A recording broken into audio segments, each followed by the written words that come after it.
Boa tarde. Boa tarde. O Tribunal Regional Federal da 4ª Região julga o último recurso de Lula na segunda instância. O ex-presidente foi condenado a 12 anos e 1 mês de prisão. Mas não pode ser preso até o dia 4 de abril por decisão do Supremo Tribunal Federal. Rio de Janeiro. Uma guerra entre traficantes e milicianos assusta moradores da Zona Oeste. E uma operação da polícia termina com a 9ª morte em operações da polícia na Rocinha em 2 dias. Em Fortaleza, os terminais de ônibus recebem segurança extra depois da série de ataques no fim de semana. Sobe para 64 o número de mortos no incêndio num shopping center na Rússia. Muitas das vítimas eram crianças. Milhões protestam contra a guerra que já dura 3 anos no Iêmen. Tensão internacional. Estados Unidos, Canadá e 16 países europeus anunciam a expulsão de diplomatas russos. É uma represália ao suposto envolvimento do governo de Moscou no envenenamento de um ex-espião russo e da filha em solo inglês. O Jornal Hoje está começando.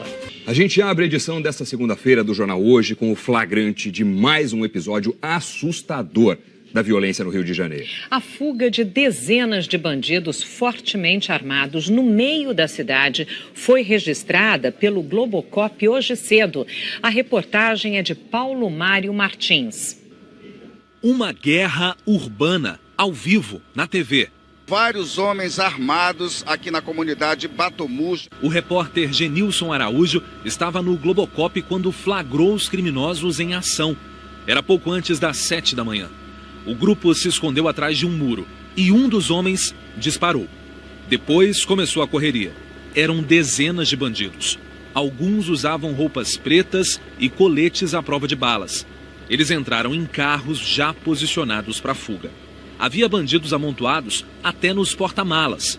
Esses criminosos a pé abriam caminho no trânsito apontando a arma para os motoristas pararem. O destino do grupo era a favela da Chacrinha, do outro lado da Avenida Cândido Benício, uma das principais da Zona Oeste do Rio. A favela é dominada por milicianos, que exigem dinheiro de moradores em troca de serviços e de suposta segurança. Na favela da Chacrinha, os bandidos caminhavam tranquilamente, ostentando armamento pesado. 500 metros separam essa comunidade da Batomushi, de onde eles saíram. O tráfico de drogas e a milícia disputam o domínio das duas. Os milicianos tentam retomar o controle da Batomushi, que hoje está sob o domínio dos traficantes. Entre as favelas, passam os ônibus do BRT Transcarioca, um corredor expresso que liga a Barra da Tijuca ao Aeroporto Internacional. Só depois que os criminosos fugiram, a polícia apareceu. Posicionou carros na avenida em um dos acessos à Chacrinha e o trânsito chegou a ser bloqueado. Na comunidade Batomushi, onde teve o tiroteio, aos poucos moradores começavam a sair de casa. Esse carro ficou cheio de marcas de tiros. O vidro desse outro ficou destruído. Mas a consequência maior nem é o prejuízo material. Você fica preso, você é refém. Você fica trancado dentro de casa. O tiroteio está tão próximo da sua casa que uma bala pode invadir sua janela. O setor de inteligência da Polícia Civil já sabe que a ordem para o confronto de hoje partiu de dentro do Presídio Federal de Segurança Máxima de Mossoró, no Rio Grande do Norte. Veio do traficante Luiz Cláudio Machado, conhecido como Marreta. Ele é apontado como chefe de uma facção criminosa que controla a venda de drogas na comunidade do Batomushi. E mesmo na cadeia, continua comandando o tráfico na favela. Enquanto isso, quem mora na região vive acuado em meio a essa guerra. Pior é você dormir e pensar na possibilidade de você não acordar com uma bala perdida. Pior é você saber se você vai acordar ou não, se teu filho vai acordar ou não. A polícia suspeita que milicianos estão envolvidos no assassinato de 5 jovens ontem em Maricá, na região metropolitana do Rio. Imagens de câmeras de segurança podem ajudar a identificar os responsáveis. A reportagem é do Guilherme Peixoto. A praça do condomínio onde jovens foram mortos amanheceu com velas. Fica uma sensação de pânico, né? Tira a nossa paz, porque nunca aconteceu isso aqui antes. E o menino era muito jovem, adolescente, estudante, e trabalhava. O crime foi no começo da manhã de ontem, neste conjunto de prédios do programa Minha Casa Minha Vida, em Maricá, região metropolitana do Rio. Escutei minha campanha tocar, saí, e a menina falou, corre que o seu filho tá caído lá na sua esquina. Cheguei lá, tinha 5 corpos, cabeça com cabeça, alvejados na cabeça. Muito sangue. Os 5 adolescentes estavam voltando de um show. Sávio de Oliveira Vitipó tinha 19 anos. Matheus Bittencourt da Silva, 18. Os outros 3 mortos eram menores de idade. Patrick da Silva Diniz, Matheus Baraúna dos Santos e Marcos Jonatas. Os parentes dizem que as vítimas não tinham envolvimento com o crime. Os vizinhos que escutou o tiro que correu pra fora, quando viu que o carro cantou pneu dizendo que era medo de tudo, voltou todo mundo pra dentro de casa. A família de Marcos contou que ele era dançarino e deixou um filho de 1 ano e 4 meses. Era um menino bom, de coração, todo mundo amava meu filho no condomínio, todo mundo amava. A delegacia de homicídio já ouviu 4 testemunhas e disse que nenhum dos jovens tinha passagem pela polícia. Agora, os agentes estão à procura de câmeras de segurança que tenham flagrado a ação dos atiradores. A principal linha de investigação é que eles sejam milicianos que atuam na região. 2 homens, pelo menos, mandaram os rapazes deitarem, enfileirados e tiros na cabeça. Então, eles foram executados. Uma pessoa morreu durante uma operação policial hoje cedo na Rocinha. No sábado, um confronto entre policiais e traficantes deixou 8 mortos na mesma favela. A reportagem é de Mônica Teixeira. Manhã de segunda-feira numa escola da Rocinha. As crianças no corredor, a gente tentando sobreviver a essa guerra. No meio do desabafo da professora, o som dos tiros assusta as crianças. Absurdo. Isso é uma situação, isso é uma escola. Estamos numa escola. No confronto de hoje entre policiais do BOPE e traficantes, uma pessoa morreu e um fuzil foi apreendido. Enquanto isso, uma família se despedia de mais uma vítima da guerra na Rocinha. Matheus da Silva Duarte, 19 anos. Ele era dançarino num projeto social. Era um dos alunos mais ativos do projeto. Tinha uma índole inquestionável, alegre, divertido, aquele cara zoeira, e que assim ganhava a simpatia de todos os amigos e de quem estava ao redor dele. Na noite de sexta-feira, Matheus dançou valsa numa festa de 15 anos em São Gonçalo, na região metropolitana do Rio. Ganhou R$50 de cachê, voltou para a Rocinha e foi se divertir no baile funk. Para mim doeu muito ao acordar sábado, ter a notícia de que ele tinha sido assassinado e ser mencionado como traficante. Ele nunca foi traficante, não é traficante. Ele era um jovem, 19 anos, negro, de favela, que dançava valsa. Pessoas que estavam no baile contam que foram surpreendidas pela chegada da polícia. A polícia chegou lá atirando, dando tiro pro alto. A versão da PM é que a tropa de choque fazia um patrulhamento de rotina na área na madrugada de sábado, quando traficantes atiraram. 8 pessoas morreram. São marginais que morreram em confronto com a polícia. 7 pistolas apreendidas, um fuzil AK-47 e 2 granadas. Segundo a apuração do jornal O Globo, os policiais que registraram a ocorrência relataram que Matheus atirou com uma pistola 9mm. A divisão de homicídios identificou 7 dos 8 mortos no baile funk. 3 não tinham nenhuma passagem pela polícia, entre eles, Matheus. A ação da PM no baile funk aconteceu 3 dias depois que o soldado Felipe Mesquita, da UPP da Rocinha, foi morto numa troca de tiros com traficantes. Um morador também morreu. Há 6 meses, os moradores da Rocinha convivem com uma rotina de confrontos. Nesse período, segundo a PM, 53 pessoas morreram. E só de novembro para cá, já foram registrados 85 tiroteios na comunidade. Em média, 1 a cada 2 dias. A Polícia Civil do Rio informou agora há pouco, em nota, que ainda não há novidades para divulgar sobre os assassinatos da vereadora Marielle Franco, do PSOL, e do motorista Anderson Gomes. O crime foi há quase 2 semanas, no dia 14 de março, no bairro do Estácio, região central da cidade. Quem tiver informações sobre o caso pode ligar para o Disque Denúncia. O telefone é do Rio, DDD 21, e o número 2253-1177. Também é possível mandar mensagem pelo WhatsApp, DDD, mais uma vez, 21, e o número 98849-6099. O anonimato é garantido e o Disque Denúncia já recebeu 64 ligações que podem ajudar a esclarecer o crime. Bom, está marcado para começar agora, 1h30 da tarde, em Porto Alegre, o julgamento do recurso do ex-presidente Lula contra a condenação dele no caso do Triplex em Guarujá. Então a gente vai para lá ao vivo falar com o repórter Léo Sabala Júnior, que está lá no TRF4 acompanhando tudo. Boa tarde, Léo.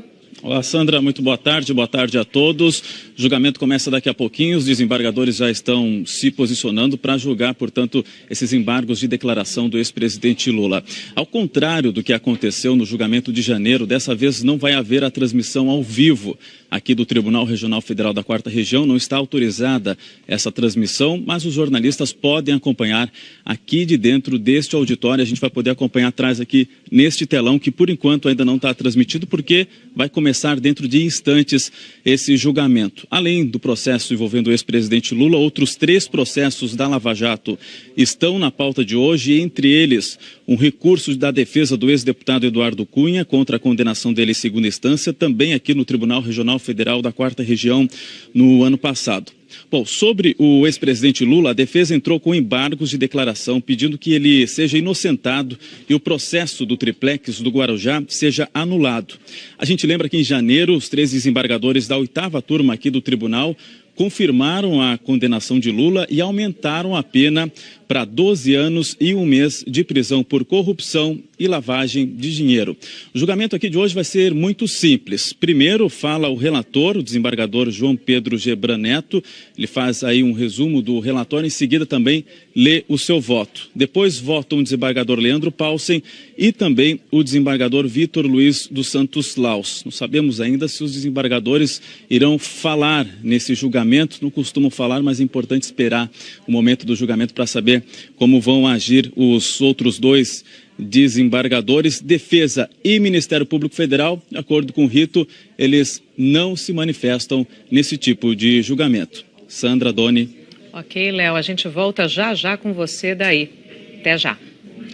Caso o TRF4 negue o recurso de Lula, cabe ao juiz Sérgio Moro, de Curitiba, determinar a execução da pena do ex-presidente. Mas para isso, Moro tem de esperar pela publicação da ata desse julgamento. Mesmo nesse caso, Lula não poderá ser preso imediatamente. É que na última quinta-feira, ao analisar um pedido de habeas corpus preventivo do ex-presidente, o Supremo Tribunal Federal acabou interrompendo a sessão. A pedido da defesa, o Supremo decidiu que o ex-presidente não pode ser preso antes do dia 4 de abril, quando os ministros vão voltar a discutir o habeas corpus preventivo. Se hoje o TRF4 confirmar a condenação, Lula se torna inelegível de acordo com a lei da ficha limpa e só poderá se candidatar se conseguir uma liminar no Superior Tribunal de Justiça ou no Supremo Tribunal Federal. A segurança nos terminais de ônibus de Fortaleza foi reforçada desde as primeiras horas desta manhã. 12 veículos foram atacados na cidade no fim de semana e a população, claro, está assustada. As ações de criminosos também atingiram prédios públicos do interior do Ceará. A reportagem é da Aline Oliveira. O dia começou tenso nos terminais de ônibus de Fortaleza. Os passageiros que precisaram sair cedo para o trabalho estavam com medo. Mesmo com a segurança reforçada pela Polícia Militar, Guarda Municipal e um helicóptero da Secretaria da Segurança Pública do Estado. Tô assim, né? Meio preocupada. Situação cada vez mais difícil, né? Desde sábado, 12 ônibus foram atacados, 5 totalmente incendiados. As ações contra os coletivos começaram depois que a polícia matou 3 suspeitos de atacar a sede da Secretaria da Justiça do Ceará durante uma troca de tiros. Em Fortaleza, pelo menos mais 2 órgãos públicos foram atacados, um juizado especial e uma das administrações regionais da cidade, que teve um galpão onde era realizado atendimento à população, completamente destruído. Na noite de sábado, em Cascavel, na região metropolitana, um incêndio atingiu cerca de 100 motos e 10 carros apreendidos pela Justiça e pelo órgão de trânsito do município, que estavam no pátio da Secretaria de Infraestrutura. 2 indivíduos pularam o portão, atearam o fogo, jogaram um líquido, que a gente acredita que seja um líquido inflamável, gasolina, não sei. Em Sobral, no norte do Ceará, o prédio da Coordenadoria Integrada de Operações de Segurança foi atingido por uma bomba caseira na madrugada de domingo. A Secretaria de Segurança Pública do Ceará não quis indicar ninguém para gravar a entrevista. Em nota, informou que as investigações já identificaram que a ordem para o incêndio de Sobral partiu de um celular cadastrado em nome de um detento que está no presídio da cidade. Durante uma vistoria feita na cela do preso ontem, drogas e celulares foram encontrados, inclusive o que originou as chamadas para o ataque. Outros 6 homens foram presos suspeitos de participação nos ataques aqui em Fortaleza. Bebês internados numa maternidade pública de Belo Horizonte foram atacados por formigas. A gravação foi feita por um enfermeiro dentro da UTI neonatal da maternidade Odete Valadares. As imagens mostram um recém-nascido com várias formigas no rosto. Em outra incubadora, as formigas caminham pelos tubos e equipamentos ligados a um outro bebê. Em nota, a direção da maternidade admitiu o problema e disse que foi feita uma nova aplicação de formicida nos leitos. Os bebês foram transferidos para outras alas e, segundo a maternidade, estão bem. O sindicato da categoria disse que o enfermeiro que fez a gravação rapidamente e logo depois ajudou a retirar as formigas. O funkeiro MC Brizola sofreu um acidente hoje de madrugada. O amigo dele, Felipe Miranda, que dirigia o carro, morreu. O acidente foi pouco depois das 3h30 da manhã, na pista lateral da Fernão Dias, no sentido São Paulo, em Guarulhos. O carro, um Camaro branco, era do MC Brizola, que estava no banco do passageiro. Testemunhas disseram que o motorista estava em alta velocidade e perdeu o controle da direção. O impacto foi tão forte que o carro arrancou um poste de rua. Silas Santos Rodrigues, o MC Brizola, se feriu levemente e já recebeu alta. Agora é hora da previsão do tempo. Eliana Marques já está aqui com a gente. Oi, Eli, boa tarde. Boa tarde, Doni. Boa tarde, Sandra. Boa tarde a todos. Olha, hoje nós tivemos a primeira friagem do ano. Amanheceu frio no sul, também no centro-oeste, em regiões próximas de fronteiras. Por exemplo, Bagé, no Rio Grande do Sul, também Foz do Iguaçu, no Paraná, e em Ponta Porã, Mato Grosso do Sul, aí registraram temperaturas de 8, 10, 11 graus às 7 da manhã. Esfriou em toda essa área que a gente vê em azul aqui, por causa desse sistema de alta pressão. Ele tem um ar mais frio e chegou depois de uma frente fria. Essa frente passou no fim de semana, provocou chuva forte lá no sul. Hoje ela está se afastando, mas ainda vai provocar muita chuva no norte de Santa Catarina, pegando inclusive ali parte do Vale do Itajaí, também leste do Paraná e sul do estado de São Paulo. Então as regiões de São Bento do Sul, Curitiba, Registro, estão na rota dessa chuvarada com grandes volumes sendo esperados para hoje. E por causa dessa chuva toda, as temperaturas sobem menos também. Fica o nosso aviso para quem mora em áreas que normalmente apresentam problemas. Fique muito atento, esses temporais aí podem provocar alagamentos e também deslizamentos de terra. Bom, você falou do sul e sudeste, e como ficam norte e nordeste? No norte tem uma área que pode ter uma chuva mais intensa, essa área que pega aqui, olha, o oeste do Acre, também do Amazonas. A gente destaca ainda o noroeste do Pará e o sul do Pará com possibilidade de chuva mais intensa agora à tarde. No nordeste, a chuva mais forte vem aqui para o Piauí, de manhã já teve no Maranhão também. Agora, entre o litoral de Pernambuco e o Espírito Santo, é uma chuva fraca. E tempo firme, né?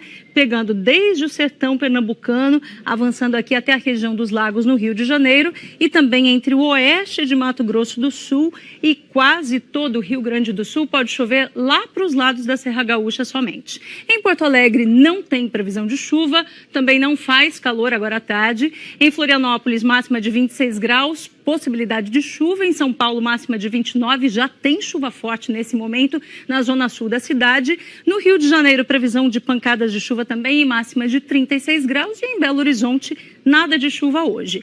No centro-oeste, o calor dá uma diminuída, em Rio Branco também. E no nordeste, olha, todas as capitais com máximas entre 30 e 31 graus.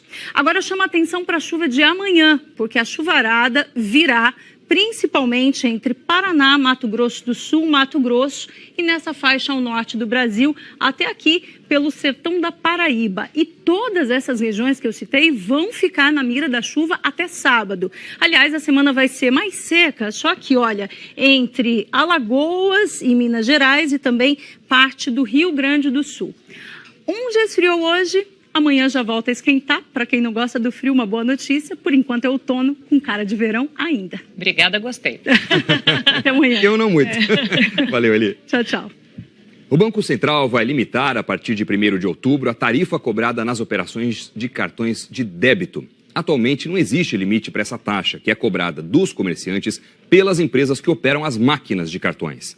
Segundo o Banco Central, a medida pode resultar em redução de preço para os consumidores. Com um mercado de trabalho em crise, o reemprego voltou a crescer no Brasil em 2017. Veja na reportagem da Renata Capucci. Eu sou Ana Letícia, eu sou formada em odontologia há 30 anos e hoje em dia também exerço a função de cozinheira. Cara, o consultório deu uma queda muito grande, muito grande. O último bom ano para mim foi 2014. Eu comecei a fazer massas, né, para vender massas e graças a Deus tem feito bastante sucesso. Hoje em dia está aqui dentro de casa, mas eu quero que a coisa prospere. E prospera com o apoio da família. E aí, ela faz a massa e você divulga. E eu faço marketing. A gente vai unindo as forças para poder compensar aí as perdas. O marido da Ana Letícia era empresário, tinha 3 joalherias, faliu e virou motorista de aplicativo. Eu não me lamento porque, graças a Deus, isso me dá uma condição de poder estar em atividade. E quando ele deixa o passageiro no destino... Informo que minha esposa faz essas massas caseiras e eu ofereço no intuito de que, se tiver interesse, a pessoa faz o pedido e eu faço a entrega. Ah, você que entrega também? Eu faço a entrega. Você faz o marketing e a entrega. Exatamente. É uma realidade cada vez mais comum. Para voltar ao mercado de trabalho, que começa a reagir, muita gente, como a Ana Letícia e o Ricardo, busca uma alternativa, fora da profissão que tinha, do trabalho que fazia há anos. O que não dá é para ficar parado. O que a gente observa é que atividades, profissões ligadas ao consumo têm se destacado mais no reemprego Brasil afora. Só no ano passado houve mais de 2.600.000 registros de reemprego no comércio. Um crescimento, depois de acumular quedas de quase 30% em 2015 e 2016. I've been looking for a job for 1 year and 6 months. Traduzindo... Eu tenho procurado emprego há 1 ano e 6 meses. Pela cidade do Rio, pela Baixada Fluminense. Meu nome é Plínio Amaro, eu sou formado em letras pela FRJ há 15 anos.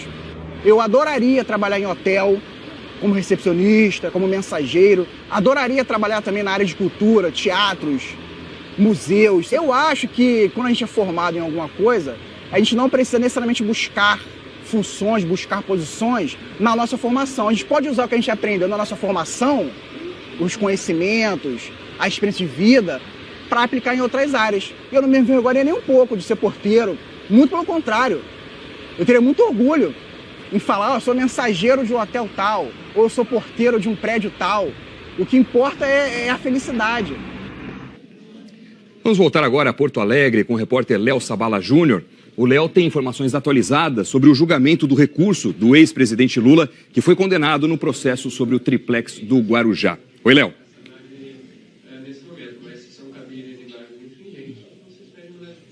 Oi, Dona. A sessão começou há cerca de 5, 10 minutos aqui no Tribunal Regional Federal da 4ª Região.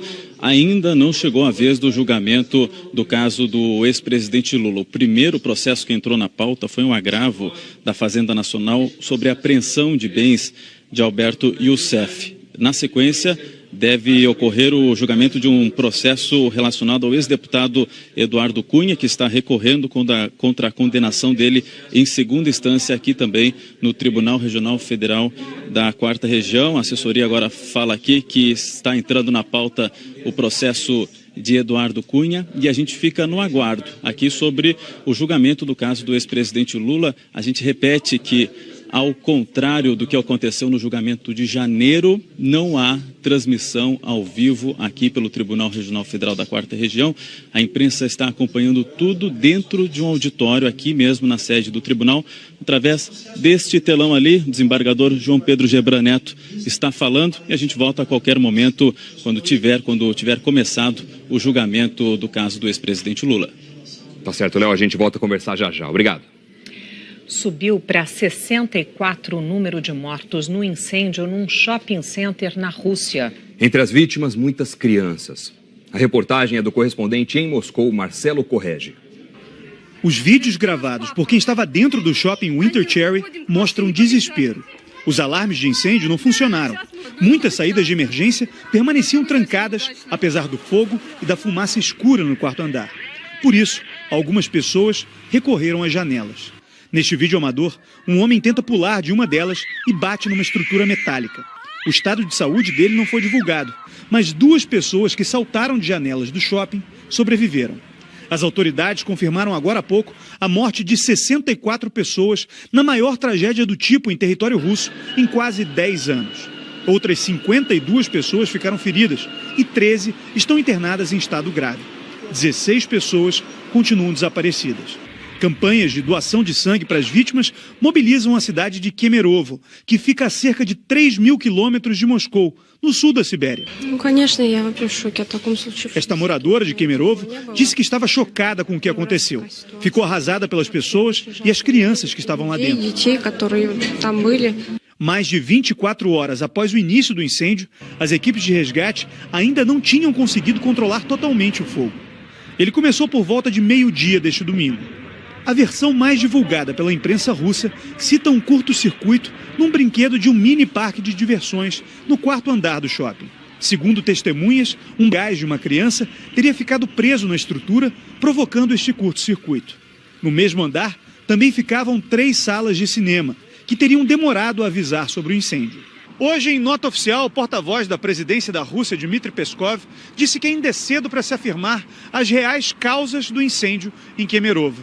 O ministro da Emergência da Rússia, Vladimir Pushkov, viajou para o local da tragédia para comandar pessoalmente os trabalhos das forças de resgate. O governo de Kemerovo decretou luto oficial na região por 3 dias. Milhares de pessoas protestaram no Iêmen contra os 3 anos de guerra no país. A manifestação foi convocada pelos rebeldes hutis que controlam a capital Sana e recebem apoio do Irã. Desde 2015, eles travam uma guerra contra uma coalizão liderada pela Arábia Saudita, que apoia o presidente Abdul Rabu Mansur Hadi, exilado no sul do país. O conflito já deixou 10 mil mortos e provocou uma crise humanitária com 2 milhões de desabrigados, um surto de cólera, fome e desnutrição. Ontem à noite, a Arábia Saudita interceptou 7 mísseis balísticos lançados pelos rebeldes hutis. Uma pessoa morreu em Riad, a capital saudita. Vamos voltar mais uma vez a Porto Alegre com o repórter Léo Sabala Júnior, que tem as informações sobre o julgamento do recurso do ex-presidente Lula, que foi condenado no processo sobre o triplex do Guarujá. Léo? Oi, Sandra, são os embargos de declaração da defesa do ex-presidente Lula. Começou nesse momento esse julgamento aqui na pauta do Tribunal Regional Federal da 4ª Região. Nós não temos autorização para transmitir esse julgamento ao vivo, mas podemos mostrar alguns segundos do que está falando o desembargador João Pedro Gebran Neto, que é o relator desse processo da Lava Jato. Ele está fazendo um breve resumo do relatório. Vamos ouvir um pouquinho. A pena destaca os diversos aspectos mencionados, item 4.1 do voto, transcrevo trechos do voto que tinha sido proferido, também sustenta haver omissão quanto à aplicação do parágrafo 1º do artigo 217 do Código Penal para fixação da pena. Houve, apesar da alegação de omissão, houve abordagem específica no item 4.1.2 do voto. Também há uma experiência em relação à pena de multa, as alegações igualmente não procedem, item 4.1.2 e 4.1.3 do voto. Há uma alegação de omissão em relação à reparação de danos para a progressão. A matéria também... Aí, portanto, o 4.6, a alegação de obscuridade na mudança do impedimento do desembargador Vogal, desembargador Vitor Laus. Pois bem, faço referência ao voto de Sua Excelência, onde abordou especificamente o ponto, e não apenas mentiras, como eu digo, que foram lidas, o voto de Sua Excelência, mas sim a abordagem integral do pedido do senhor desembargador Vitor Laus. Há erros materiais, efetivamente, naquele voto, foram apontados pela defesa, e nesse ponto eu estou reconhecendo para retificar algumas passagens do voto que dizem respeito a esses erros materiais, no que diz respeito, todos eles no que diz respeito à empresa ou grupo OS. Pois bem, estou retificando o voto. corrigir, ora quando diz respeito a OAS Empreendimentos e teria sido tratado construtor OAS, ora em relação a outros pontos em que houve equívoco no que diz respeito à redação do nome da empresa. Isso, estou retificando os itens 3.3.5 do meu voto, 3.3.5.1, 3.3.10, 3.3.11.1. Aí, portanto, o relator João Pedro Gebra Neto, na sequência falam os desembargadores Leandro Paulsen e Vitor Luiz dos Santos Laus, o julgamento dos embargos de declaração do ex-presidente Lula. Sandra Doni. Léo Sabala Júnior, a gente continua acompanhando esse julgamento e volta com novas informações a qualquer momento. As conclusões de que o governo de Vladimir Putin está envolvido no envenenamento de um ex-espião russo e da filha em solo inglês provocou hoje novas reações.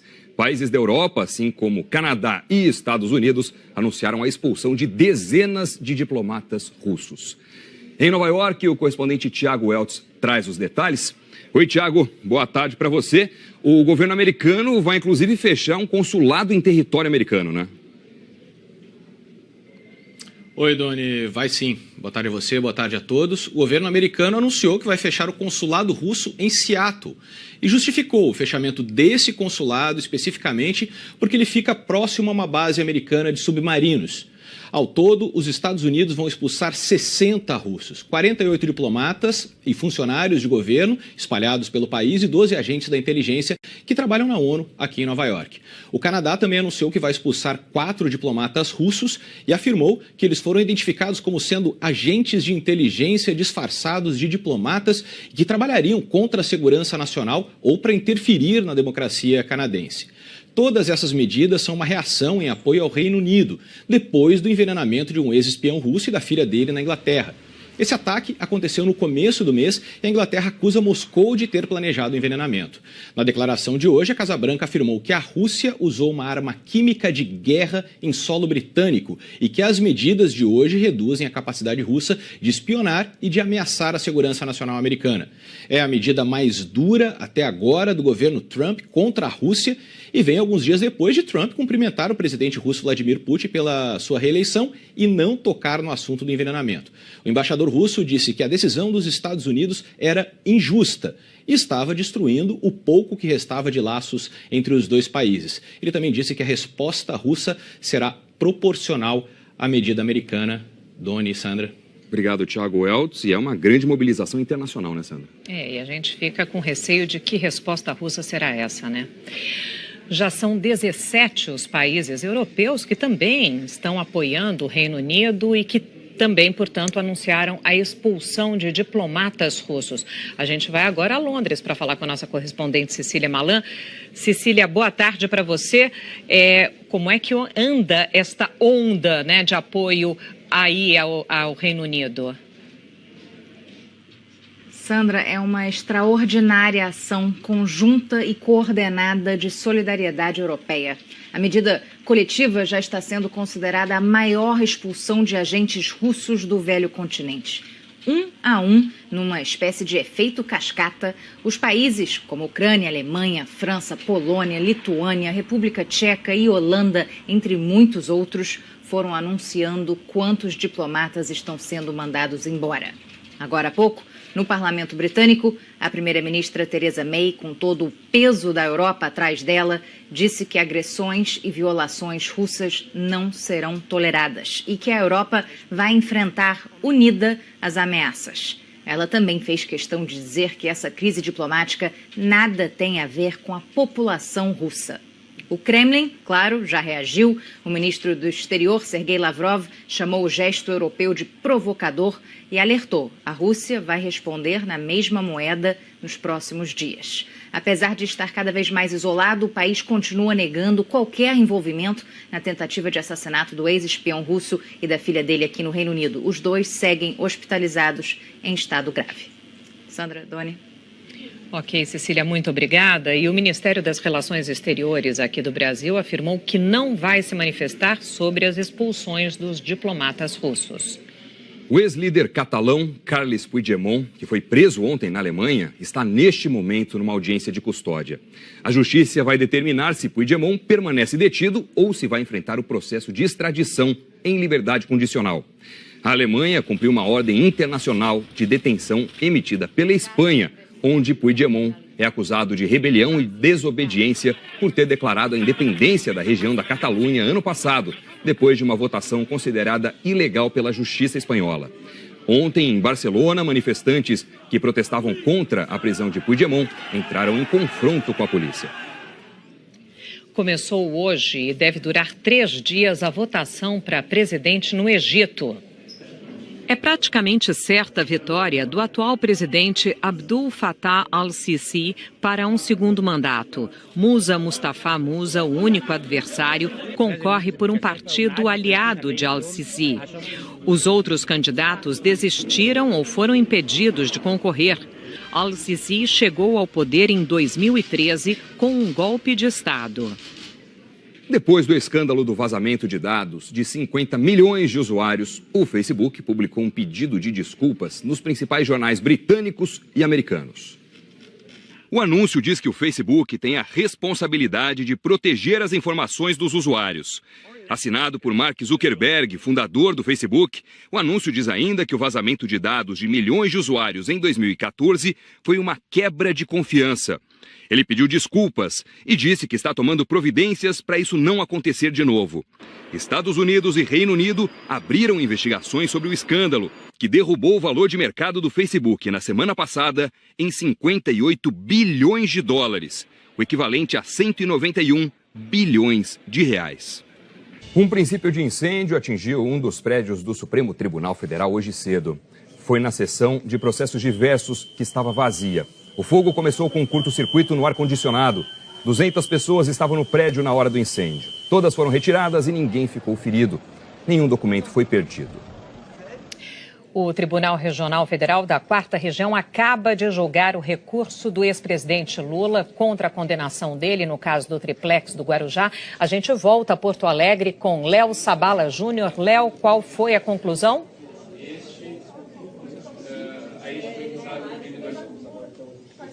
Oi, Sandra, olha só, 3-0, negados os embargos de declaração do ex-presidente Lula. Tecnicamente se diz que foi dado parcial provimento, mas nada muda o mérito da decisão, informa aqui a assessoria de comunicação do Tribunal Regional Federal da 4ª Região, nos ajudando a interpretar a decisão que foi tomada agora aqui. A informação é de que foi negado por 3-0, unanimidade, negados os embargos de declaração do ex-presidente Lula. Nada foi mudado no mérito, apesar de tecnicamente se dizer que foi dado parcial provimento para pequenas alterações na redação. Mas 3-0 negando os embargos de declaração. Sandra e Doni. Ok, Léo Sabala Júnior falando ao vivo do TRF4 em Porto Alegre. Portanto, o recurso do ex-presidente Lula foi negado pelo tribunal. E lembrando uma informação que a gente deu mais cedo, como o TRF4 negou o recurso de Lula, cabe ao juiz Sérgio Moro, de Curitiba, determinar a execução da pena do ex-presidente. Mas para isso, Moro tem de esperar pela publicação da ata desse julgamento. Mesmo nesse caso, Lula não poderá ser preso imediatamente. É que na última quinta-feira, ao analisar um pedido de habeas corpus preventivo do ex-presidente, o Supremo Tribunal Federal acabou interrompendo a sessão. A pedido da defesa, o Supremo decidiu que o ex-presidente não pode ser preso antes do dia 4 de abril, quando os ministros vão voltar a discutir esse habeas corpus preventivo. Se hoje o TRF4 confirmar a condenação, como fez, portanto, dado que a condenação foi confirmada, Lula se torna inelegível de acordo com a lei da ficha limpa e só poderá se candidatar se conseguir uma liminar no Superior Tribunal de Justiça ou no Supremo Tribunal Federal. Os recursos do projeto de reoneração da folha de pagamento das empresas ainda não têm destino certo. O MDB quer parte desse dinheiro para o fundo eleitoral. Quem vai falar sobre isso com a gente é a Andréa Sadi, ao vivo lá de Brasília. Andréa, boa tarde para você. Oi, Sandra, Doni, boa tarde para vocês, boa tarde a todos. É exatamente isso, o MDB tem uma proposta de que parte desse dinheiro, dos recursos da reoneração da folha, seja destinada exatamente para um fundo eleitoral, ou seja, para os políticos. Essa proposta ela enfrenta resistências no próprio Palácio do Planalto e o presidente da Câmara, o deputado Rodrigo Maia, questiona exatamente a finalidade deste destino, desses recursos. Ele diz que o governo precisa ter uma posição mais clara. E exatamente para discutir esse assunto é que o presidente Michel Temer, agora há pouco, chamou lá no Palácio do Planalto Rodrigo Maia. Lembrando que já tem urgência esse projeto e pode ser votado a qualquer momento aqui na Câmara dos Deputados. Sobre essa votação, Rodrigo Maia disse que acha muito difícil ser votado nesta semana, que é Semana Santa aqui, e já é uma semana esvaziada para os parlamentares. Então, o que o Rodrigo Maia quer, e também parlamentares, é exatamente a garantia de que parte desses recursos da reoneração seja destinado para a segurança pública, para a intervenção federal no Rio de Janeiro, como na semana passada o Palácio do Planalto disse que ia ser. Sandra Idoni. Ok, Andréia, muito obrigada pelas suas informações. E a gente repete aqui para vocês, nós acompanhamos durante a edição do Jornal Hoje o julgamento do recurso do ex-presidente Lula lá no TRF4 em Porto Alegre, ao caso do triplex do Guarujá. E o recurso do ex-presidente Lula foi negado por unanimidade, 3-0. É isso, você acompanha a cobertura completa e outras informações logo mais no Jornal Nacional. Uma boa tarde e até amanhã. Para rever as reportagens exibidas hoje, basta ir ao Globoplay. Uma ótima tarde para você. Amanhã a gente se vê. Alarmes de incêndio não funcionaram. Muitas saídas de emergência permaneciam trancadas, apesar do fogo e da fumaça escura no quarto andar. Por isso, algumas pessoas recorreram às janelas. Neste vídeo amador, um homem tenta pular de uma delas e bate numa estrutura metálica. O estado de saúde dele não foi divulgado, mas 2 pessoas que saltaram de janelas do shopping sobreviveram. As autoridades confirmaram agora há pouco a morte de 64 pessoas na maior tragédia do tipo em território russo em quase 10 anos. Outras 52 pessoas ficaram feridas e 13 estão internadas em estado grave. 16 pessoas continuam desaparecidas. Campanhas de doação de sangue para as vítimas mobilizam a cidade de Kemerovo, que fica a cerca de 3.000 quilômetros de Moscou, no sul da Sibéria. Esta moradora de Kemerovo disse que estava chocada com o que aconteceu. Ficou arrasada pelas pessoas e as crianças que estavam lá dentro. Mais de 24 horas após o início do incêndio, as equipes de resgate ainda não tinham conseguido controlar totalmente o fogo. Ele começou por volta de meio-dia deste domingo. A versão mais divulgada pela imprensa russa cita um curto-circuito num brinquedo de um mini parque de diversões no quarto andar do shopping. Segundo testemunhas, um gás de uma criança teria ficado preso na estrutura, provocando este curto-circuito. No mesmo andar, também ficavam 3 salas de cinema, que teriam demorado a avisar sobre o incêndio. Hoje, em nota oficial, o porta-voz da presidência da Rússia, Dmitry Peskov, disse que ainda é cedo para se afirmar as reais causas do incêndio em Kemerovo. O ministro da Emergência da Rússia, Vladimir Pushkov, viajou para o local da tragédia para comandar pessoalmente os trabalhos das forças de resgate. O governo de Kemerovo decretou luto oficial na região por 3 dias. Milhares de pessoas protestaram no Iêmen contra os 3 anos de guerra no país. A manifestação foi convocada pelos rebeldes hutis que controlam a capital Sana e recebem apoio do Irã. Desde 2015, eles travam uma guerra contra uma coalizão liderada pela Arábia Saudita, que apoia o presidente Abdul Rabu Mansur Hadi, exilado no sul do país. O conflito já deixou 10 mil mortos e provocou uma crise humanitária, com 2 milhões de desabrigados, um surto de cólera, fome e desnutrição. Ontem à noite, a Arábia Saudita interceptou 7 mísseis balísticos lançados pelos rebeldes hutis. Uma pessoa morreu em Riad, a capital saudita. Vamos voltar mais uma vez a Porto Alegre com o repórter Léo Sabala Júnior, que tem as informações sobre o julgamento do recurso do ex-presidente Lula, que foi condenado no processo. Do Rio Grande do Sul pode chover lá para os lados da Serra Gaúcha somente. Em Porto Alegre não tem previsão de chuva, também não faz calor agora à tarde. Em Florianópolis, máxima de 26 graus. possibilidade de chuva. Em São Paulo, máxima de 29, já tem chuva forte nesse momento na zona sul da cidade. No Rio de Janeiro, previsão de pancadas de chuva também, máxima de 36 graus. E em Belo Horizonte, nada de chuva hoje. No centro-oeste, o calor dá uma diminuída, em Rio Branco também. E no nordeste, olha, todas as capitais com máximas entre 30 e 31 graus. Agora chama atenção para a chuva de amanhã, porque a chuvarada virá principalmente entre Paraná, Mato Grosso do Sul, Mato Grosso e nessa faixa ao norte do Brasil, até aqui pelo sertão da Paraíba. E todas essas regiões que eu citei vão ficar na mira da chuva até sábado. Aliás, a semana vai ser mais seca, só que, olha, entre Alagoas e Minas Gerais e também parte do Rio Grande do Sul. Já esfriou hoje, amanhã já volta a esquentar. Para quem não gosta do frio, uma boa notícia. Por enquanto é outono, com cara de verão ainda. Obrigada, gostei. Até amanhã. Eu não muito. Valeu, Eli. Tchau, tchau. O Banco Central vai limitar, a partir de 1º de outubro, a tarifa cobrada nas operações de cartões de débito. Atualmente, não existe limite para essa taxa, que é cobrada dos comerciantes pelas empresas que operam as máquinas de cartões. Segundo o Banco Central, a medida pode resultar em redução de preço para os consumidores. Com o mercado de trabalho em crise, o reemprego voltou a crescer no Brasil em 2017. Veja na reportagem da Renata Capucci. Eu sou Ana Letícia, eu sou formada em odontologia há 30 anos e hoje em dia também exerço a função de cozinheira. Cara, o consultório deu uma queda muito grande, muito grande. O último bom ano para mim foi 2014. Eu comecei a fazer massas, né, para vender massas e graças a Deus tem feito bastante sucesso. Hoje em dia está aqui dentro de casa, mas eu quero que a coisa prospere. E prospera com o apoio da família. E aí, ela faz a massa e você divulga. E eu faço marketing.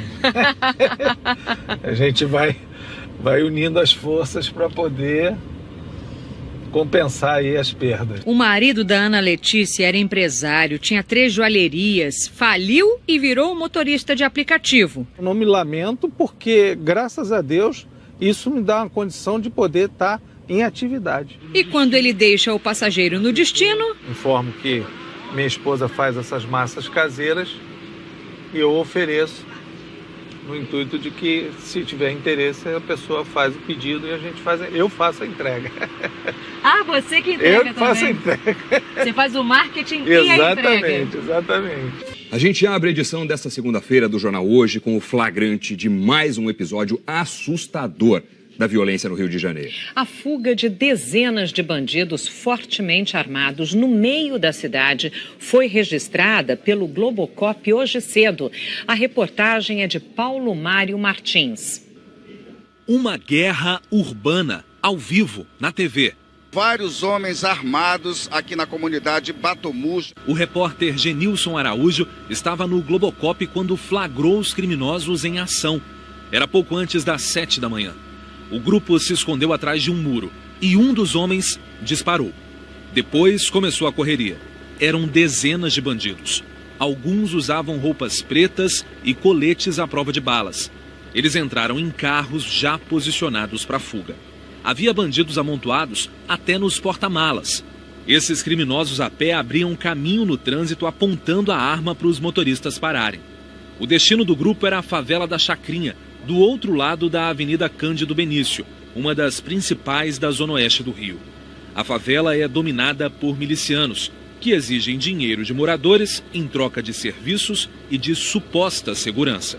Na favela da Chacrinha, os bandidos caminhavam tranquilamente, ostentando armamento pesado. 500 metros separam essa comunidade da Batomuxo, de onde eles saíram. O tráfico de drogas e a milícia disputam o domínio das duas. Os milicianos tentam retomar o controle da Batomuxo, que hoje está sob o domínio dos traficantes. Entre as favelas, passam os ônibus do BRT Transcarioca, um corredor expresso que liga a Barra da Tijuca ao aeroporto internacional. Só depois que os criminosos fugiram, a polícia apareceu. Posicionou carros na avenida em um dos acessos à Chacrinha e o trânsito chegou a ser bloqueado. Na comunidade Batomuxo, onde teve o tiroteio, aos poucos, moradores começavam a sair de casa. Esse carro ficou cheio de marcas de tiros. O vidro desse outro ficou destruído. Mas a consequência maior nem é o prejuízo material. Você fica preso, você é refém. Você fica trancado dentro de casa. O tiroteio está tão próximo da sua casa que uma bala pode invadir sua janela. O setor de inteligência da Polícia Civil já sabe que a ordem para o confronto de hoje partiu de dentro do Presídio Federal de Segurança Máxima de Mossoró, no Rio Grande do Norte. Veio do traficante Luiz Cláudio Machado, conhecido como Marreta. Ele é apontado como chefe de uma facção criminosa que controla a venda de drogas na comunidade do Batomuxi. E mesmo na cadeia, continua comandando o tráfico na favela. Enquanto isso, quem mora na região vive acuado em meio a essa guerra. Pior é você dormir e pensar na possibilidade de você não acordar com uma bala perdida. Pior é você saber se você vai acordar ou não. Se teu filho vai acordar ou não. Correria. Eram dezenas de bandidos. Alguns usavam roupas pretas e coletes à prova de balas. Eles entraram em carros já posicionados para a fuga. Havia bandidos amontoados até nos porta-malas. Esses criminosos a pé abriam caminho no trânsito apontando a arma para os motoristas pararem. O destino do grupo era a favela da Chacrinha, do outro lado da Avenida Cândido Benício, uma das principais da zona oeste do Rio. A favela é dominada por milicianos, que exigem dinheiro de moradores em troca de serviços e de suposta segurança. Na favela da Chacrinha, os bandidos caminhavam tranquilamente, ostentando armamento pesado. 500 metros separam essa comunidade da Batomuxi, de onde eles saíram. O tráfico de drogas e a milícia disputam o domínio das duas. Os milicianos tentam retomar o controle da Batomuxi, que hoje está sob o domínio dos traficantes. Entre as favelas, passam os ônibus do BRT Transcarioca, um corredor expresso que liga a Barra da Tijuca ao aeroporto internacional. Só depois que os criminosos fugiram, a polícia apareceu.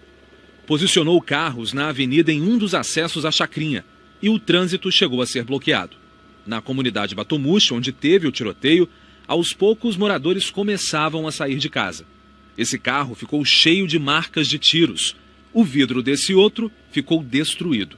Mas a consequência maior nem é o prejuízo material. Você fica preso, você é refém. Você fica trancado dentro de casa. O tiroteio está tão próximo da sua casa que uma bala pode invadir sua janela. O setor de inteligência da Polícia Civil já sabe que a ordem para o confronto de hoje partiu de dentro do Presídio Federal de Segurança Máxima de Mossoró, no Rio Grande do Norte. Veio do traficante Luiz Cláudio Machado, conhecido como Marreta. Ele é apontado como chefe de uma facção criminosa que controla a venda de drogas na comunidade do Batomuxi. E mesmo na cadeia, continua comandando o tráfico na favela. Enquanto isso, quem mora na região vive acuado em meio a essa guerra. Pior é você dormir e pensar na possibilidade de você não acordar com uma bala perdida. Pior é você saber se você vai acordar ou não. Se teu filho vai acordar ou não. A polícia suspeita que milicianos estão envolvidos no assassinato de 5 jovens ontem em Maricá, na região metropolitana do Rio. Imagens de câmeras de segurança podem ajudar a identificar os responsáveis. A reportagem é do Guilherme Peixoto. A praça do condomínio onde jovens foram mortos amanheceu com velas. Fica uma sensação de pânico, né? Tira a nossa paz, porque nunca aconteceu isso aqui antes. E o menino era muito jovem, adolescente, estudante, e trabalhava. O crime foi no começo da manhã de ontem, neste conjunto de prédios do programa Minha Casa Minha Vida, em Maricá, região metropolitana do Rio. Escutei minha campanha tocar, saí. Nacional ou para interferir na democracia canadense. Todas essas medidas são uma reação em apoio ao Reino Unido, depois do envenenamento de um ex-espião russo e da filha dele na Inglaterra. Esse ataque aconteceu no começo do mês e a Inglaterra acusa Moscou de ter planejado o envenenamento. Na declaração de hoje, a Casa Branca afirmou que a Rússia usou uma arma química de guerra em solo britânico e que as medidas de hoje reduzem a capacidade russa de espionar e de ameaçar a segurança nacional americana.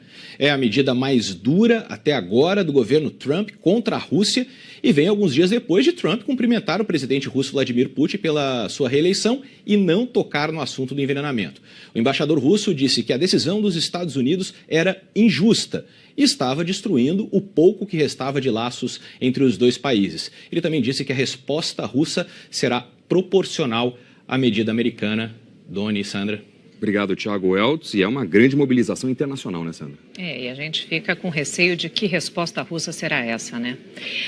Já são 17 os países europeus que também estão apoiando o Reino Unido e que também, portanto, anunciaram a expulsão de diplomatas russos. A gente vai agora a Londres para falar com a nossa correspondente Cecília Malan. Cecília, boa tarde para você. Como é que anda esta onda, né, de apoio aí ao Reino Unido? Sandra, é uma extraordinária ação conjunta e coordenada de solidariedade europeia. A medida coletiva já está sendo considerada a maior expulsão de agentes russos do velho continente. Um a um, numa espécie de efeito cascata, os países como Ucrânia, Alemanha, França, Polônia, Lituânia, República Tcheca e Holanda, entre muitos outros, foram anunciando quantos diplomatas estão sendo mandados embora. Agora há pouco, no Parlamento Britânico, a primeira-ministra Theresa May, com todo o peso da Europa atrás dela, disse que agressões e violações russas não serão toleradas e que a Europa vai enfrentar unida as ameaças. Ela também fez questão de dizer que essa crise diplomática nada tem a ver com a população russa. O Kremlin, claro, já reagiu. O ministro do Exterior, Sergei Lavrov, chamou o gesto europeu de provocador e alertou: a Rússia vai responder na mesma moeda nos próximos dias. Apesar de estar cada vez mais isolado, o país continua negando qualquer envolvimento na tentativa de assassinato do ex-espião russo e da filha dele aqui no Reino Unido. Os dois seguem hospitalizados em estado grave. Sandra, Doni. Ok, Cecília, muito obrigada. E o Ministério das Relações Exteriores aqui do Brasil afirmou que não vai se manifestar sobre as expulsões dos diplomatas russos. O ex-líder catalão Carles Puigdemont, que foi preso ontem na Alemanha, está neste momento... Quantos diplomatas estão sendo mandados embora? Agora há pouco, no Parlamento Britânico, a primeira-ministra Theresa May, com todo o peso da Europa atrás dela, disse que agressões e violações russas não serão toleradas e que a Europa vai enfrentar unida as ameaças. Ela também fez questão de dizer que essa crise diplomática nada tem a ver com a população russa. O Kremlin, claro, já reagiu. O ministro do Exterior, Sergei Lavrov, chamou o gesto europeu de provocador e alertou: a Rússia vai responder na mesma moeda nos próximos dias. Apesar de estar cada vez mais isolado, o país continua negando qualquer envolvimento na tentativa de assassinato do ex-espião russo e da filha dele aqui no Reino Unido. Os dois seguem hospitalizados em estado grave. Sandra, Doni. Ok, Cecília, muito obrigada. E o Ministério das Relações Exteriores aqui do Brasil afirmou que não vai se manifestar sobre as expulsões dos diplomatas russos. O ex-líder catalão Carles Puigdemont, que foi preso ontem na Alemanha, está neste momento numa audiência de custódia. A justiça vai determinar se Puigdemont permanece detido ou se vai enfrentar o processo de extradição em liberdade condicional. A Alemanha cumpriu uma ordem internacional de detenção emitida pela Espanha, onde Puigdemont é acusado de rebelião e desobediência por ter declarado a independência da região da Catalunha ano passado, depois de uma votação considerada ilegal pela justiça espanhola. Ontem, em Barcelona, manifestantes que protestavam contra a prisão de Puigdemont entraram em confronto com a polícia.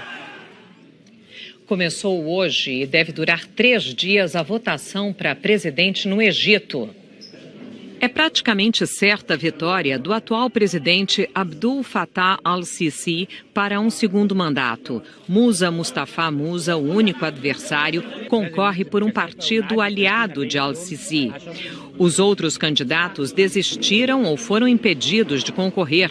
Al-Sisi chegou ao poder em 2013 com um golpe de Estado. Depois do escândalo do vazamento de dados de 50 milhões de usuários, o Facebook publicou um pedido de desculpas nos principais jornais britânicos e americanos. O anúncio diz que o Facebook tem a responsabilidade de proteger as informações dos usuários. Assinado por Mark Zuckerberg, fundador do Facebook, o anúncio diz ainda que o vazamento de dados de milhões de usuários em 2014 foi uma quebra de confiança. Ele pediu desculpas e disse que está tomando providências para isso não acontecer de novo.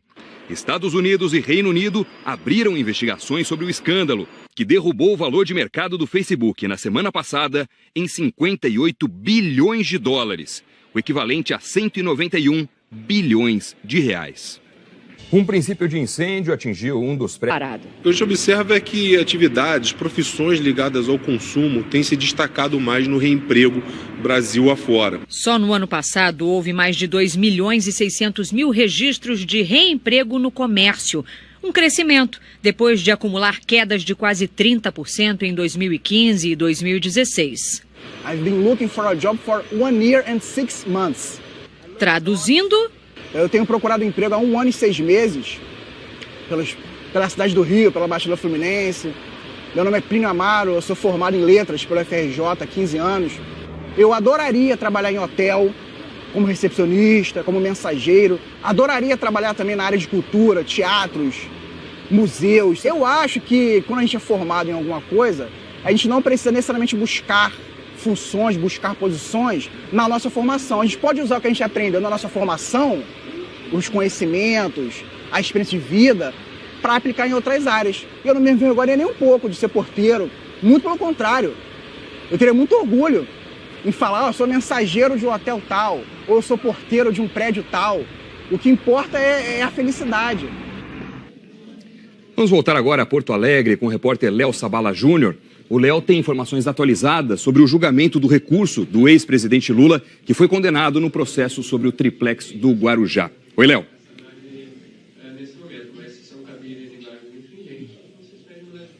Oi, Dona. A sessão começou há cerca de 10 minutos aqui no Tribunal Regional Federal da 4ª Região. Ainda não chegou a vez do julgamento do caso do ex-presidente Lula. O primeiro processo que entrou na pauta foi um agravo da Fazenda Nacional sobre a apreensão de bens de Alberto Youssef. Na sequência, deve ocorrer o julgamento de um processo relacionado ao ex-deputado Eduardo Cunha, que está recorrendo contra a condenação dele em segunda instância aqui também no Tribunal Regional Federal da 4ª Região. A assessoria agora fala aqui que está entrando na pauta o processo de Eduardo Cunha e a gente fica no aguardo aqui sobre o julgamento do caso do ex-presidente Lula. A gente repete que, ao contrário do que aconteceu no julgamento de janeiro, não há transmissão ao vivo aqui pelo Tribunal Regional Federal da 4ª Região. A imprensa está acompanhando tudo dentro de um auditório aqui mesmo na sede do tribunal. Através deste telão ali, o desembargador João Pedro Gebran Neto está falando e a gente volta a qualquer momento quando tiver começado o julgamento do caso do ex-presidente Lula. Tá certo, Léo, a gente volta a conversar já já. Obrigado. Subiu para 64 o número de mortos no incêndio num shopping center na Rússia. Entre as vítimas, muitas crianças. A reportagem é do correspondente em Moscou, Marcelo Correge. Os vídeos gravados por quem estava dentro do... A justiça vai determinar se Puigdemont permanece detido ou se vai enfrentar o processo de extradição em liberdade condicional. A Alemanha cumpriu uma ordem internacional de detenção emitida pela Espanha, onde Puigdemont é acusado de rebelião e desobediência por ter declarado a independência da região da Catalunha ano passado, depois de uma votação considerada ilegal pela justiça espanhola. Ontem, em Barcelona, manifestantes que protestavam contra a prisão de Puigdemont entraram em confronto com a polícia. Começou hoje e deve durar 3 dias a votação para presidente no Egito.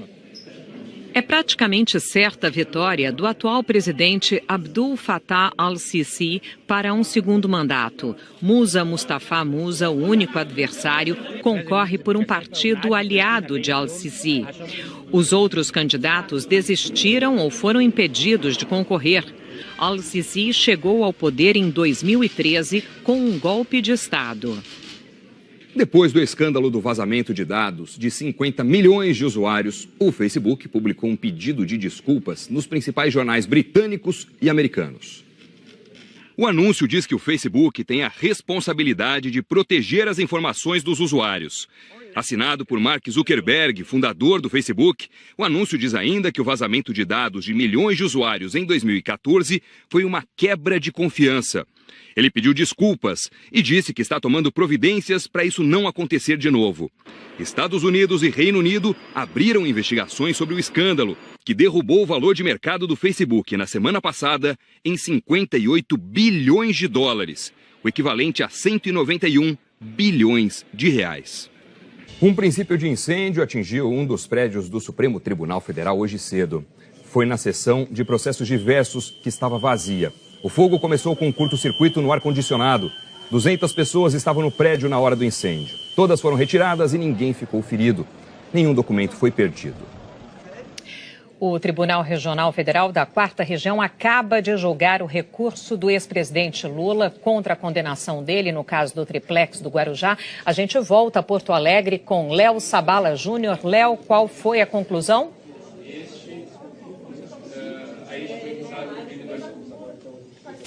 Oi, Sandra, olha só, 3-0, negados os embargos de declaração do ex-presidente Lula. Tecnicamente se diz que foi dado parcial provimento, mas nada muda o mérito da decisão, informa aqui a assessoria de comunicação do Tribunal Regional Federal da 4ª Região, nos ajudando a interpretar a decisão que foi tomada agora aqui. A informação é de que foi negado por 3-0, unanimidade, negados os embargos de declaração do ex-presidente Lula. Nada foi mudado no mérito, apesar de, tecnicamente... Na sequência, falam os desembargadores Leandro Paulsen e Vitor Luiz dos Santos Laus, o julgamento dos embargos de declaração do ex-presidente Lula. Sandra Doni. Léo Sabala Júnior, a gente continua acompanhando esse julgamento e volta com novas informações a qualquer momento. As conclusões de que o governo de Vladimir Putin está envolvido no envenenamento de um ex-espião russo e da filha em solo inglês provocou hoje novas reações. Países da Europa, assim como Canadá e Estados Unidos, anunciaram a expulsão de dezenas de diplomatas russos. Em Nova York, o correspondente Tiago Weltz traz os detalhes. Oi, Tiago, boa tarde para você. O governo americano vai, inclusive, fechar um consulado em território americano, né? Oi, Doni, vai sim. Boa tarde a você, boa tarde a todos. O governo americano anunciou que vai fechar o consulado russo em Seattle e justificou o fechamento desse consulado especificamente porque ele fica próximo a uma base americana de submarinos. Ao todo, os Estados Unidos vão expulsar 60 russos, 48 diplomatas e funcionários de governo espalhados pelo país e 12 agentes da inteligência que trabalham na ONU aqui em Nova York. O Canadá também anunciou que vai expulsar 4 diplomatas russos e afirmou que eles foram identificados como sendo agentes de inteligência disfarçados de diplomatas que trabalhariam contra a segurança nacional ou para interferir na democracia canadense. Todas essas medidas são uma reação em apoio ao Reino Unido, depois do envenenamento de um ex-espião russo e da filha dele na Inglaterra.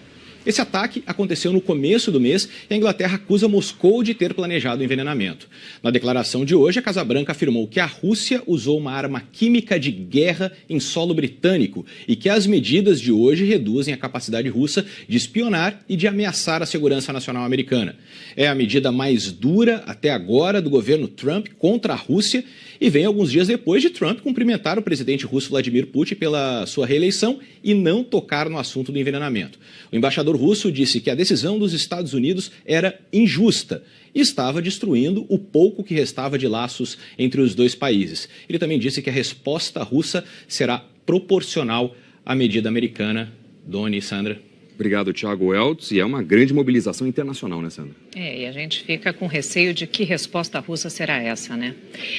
Já são 17 os países europeus que também estão apoiando o Reino Unido e que também, portanto, anunciaram a expulsão de diplomatas russos. A gente vai agora a Londres para falar com a nossa correspondente Cecília Malan. Cecília, boa tarde para você. Como é que anda esta onda, né, de apoio aí ao Reino Unido? Sandra, é uma extraordinária ação conjunta e coordenada de solidariedade europeia. A medida coletiva já está sendo considerada a maior expulsão